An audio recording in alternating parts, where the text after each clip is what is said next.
Party अध्यक्ष संजय निषाद का बयान सामने आया। उन्होंने कहा कि भाजपा हमारी मांगों को पूरा करे, 2022 का चुनाव हम जिता देंगे, ये संजय निषाद ने कहा है। और कहा कि आरक्षण मुद्दे का समाधान भी सरकार करे, हमारे लोगों की मदद होनी चाहिए और हमसे ये जो वादे किए गए हैं वो निभाए जाए। राज्यसभा सीट का जो वादा है उसे निभाया जाए। जिला पंचायत अध्यक्ष की कुछ सीटें भी दे, डिप्टी सीएम बनाए तो और भी अच्छा है। हमारे वर्ग को नाराज करके कांग्रेस खत्म हो गई, हम सहयोगी हैं, हमारी बातें माननी चाहिए और अब तक एक भी वादा पूरा नहीं हुआ, ये भी संजय निषाद ने कहा है।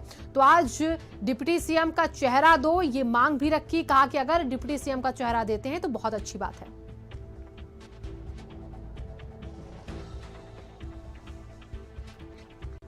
तो जैसे जैसे 2022 के चुनाव नजदीक आ रहे हैं, जो सहयोगी दल है बीजेपी के, एनडीए के, वो कहीं ना कहीं अपनी मांगों को सामने रखते दिख रहे हैं।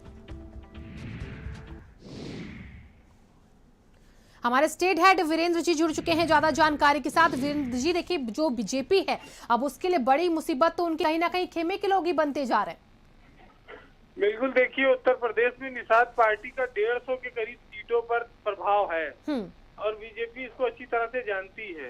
लेकिन निषाद पार्टी ने जो डिमांड की है वो जायज या नहीं है, या जायज है ये तो बाद में तय होगा। लेकिन विपक्षी दल और खासतौर से गठबंधन के दल जिस तरह से 4.5 साल तक चुपचाप रहे और अब वो अपनी सरकार से असंतुष्ट नजर आते हैं, तो ये बीजेपी की जिम्मेदारी है कि अपने मित्रों को सहेज के रखे। संजय निषाद की पार्टी आज डिप्टी सीएम मांग रही है, भले वो मिले न मिले, लेकिन उनको केंद्र में, यूपी में मंत्री पद चाहिए और इसके लिए वो अपनी बात कह रहे हैं। देखिए, यूपी की सियासत में 4.5 साल बीजेपी ने अपने मित्रों को, सहयोगी दलों को ज्यादा भाव नहीं दिया।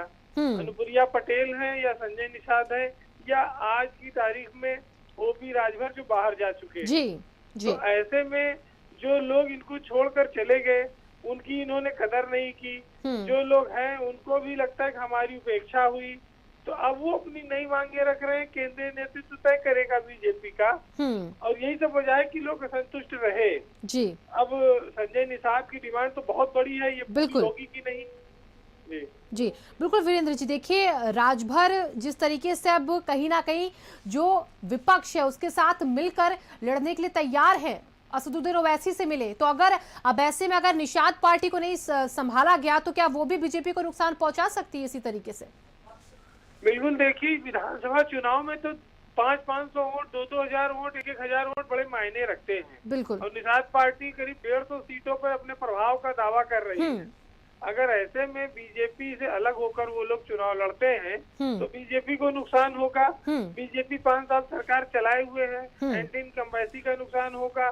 तमाम सारी चीजें हैं, कोरोना काल में लोगों की जो परेशानियां रही हैं वो अभी लोग भूले नहीं है।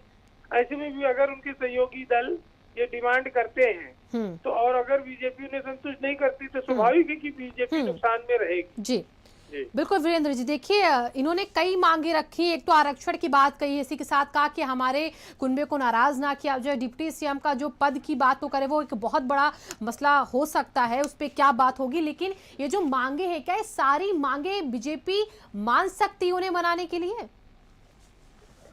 देखिए, सारी मांगे राजनीति में जो मांगा जाता है जरूरी नहीं वो मिल जाए। ये जरूर है कि एक प्रेशर ग्रुप की तरह भी कुछ दबाव बनाया जाता है, अपनी बात रखी जाती है। तो अब चुनाव निकट है, 5-6 महीने अगर किसी को सरकार में मंत्री बना भी दिया जाएगा तो कोई बहुत फर्क नहीं पड़ता है। लेकिन ये जरूर है कि विधानसभा का चुनाव बड़ा इम्पोर्टेंट है बीजेपी के लिए उत्तर प्रदेश। अगर बीजेपी इसमें चूकती है तो उसको बड़ा नुकसान होगा, क्योंकि उत्तर प्रदेश बहुत बड़ा राज्य है। तो संजय निषाद की पार्टी से एक सांसद है और उनके पास विधानसभा के में काफी वोट हैं, तो बीजेपी उनको खोए कि नहीं, समझा बुझा के कोई बीच का रास्ता निकालेगी। जी वीरेंद्र जी, देखिए संजय निषाद की जो मांग है, क्या लगता है उनकी इन मांगों से उन्हें क्या फायदा हो सकता है? क्योंकि कुछ सोच समझ के उनके बयान सामने आए हैं। देखिए, एक कांसी राम ने नारा दिया था कि वोट से लेंगे सीएम पीएम और आरक्षण से एसपी डीएम। तो जब कांसी राम की ये नारे पर लोग आगे बढ़े, बसपा धीरे धीरे कमजोर होती गई, छोटे छोटे दल उभरते गए, तो उसकी महत्वाकांक्षा वो बनी हुई है। और उनको लगता है कि हमारा वोट है, हमारे कहने पे मिलता है तो हमें पद भी मिलना चाहिए। ये बात सही है। अब ये देखना होगा कि बीजेपी चुनाव में कितना सम्मान अपने सहयोगी दलों को देती है। लेकिन चूंकि बीजेपी में भी इस समय असमंजस की स्थिति है, पंचायत चुनाव में उसको वोट कम मिले हैं, अब विपक्षी दल दबाव बढ़ा रहे हैं, तो वो अपने पार्टी के संतोष को भी उसको थामना है और विपक्षी दलों को भी सम्मान देना है। आज ये निषाद ने जो बात रखी है, ये बात एक तरह से कहा जाए तो गठबंधन से अगर नहीं मानी जाएगी तो अलग भी हो सकते हैं, टूट सकता है गठबंधन। तो ये एक ऐलान है, एक चेतावनी है कि ओम प्रकाश राजभर की तरह वो भी कोई कड़ा फैसला ले ले। जी चलिए, बहुत बहुत शुक्रिया वीरेंद्र जी इन तमाम जानकारियों के लिए आपका।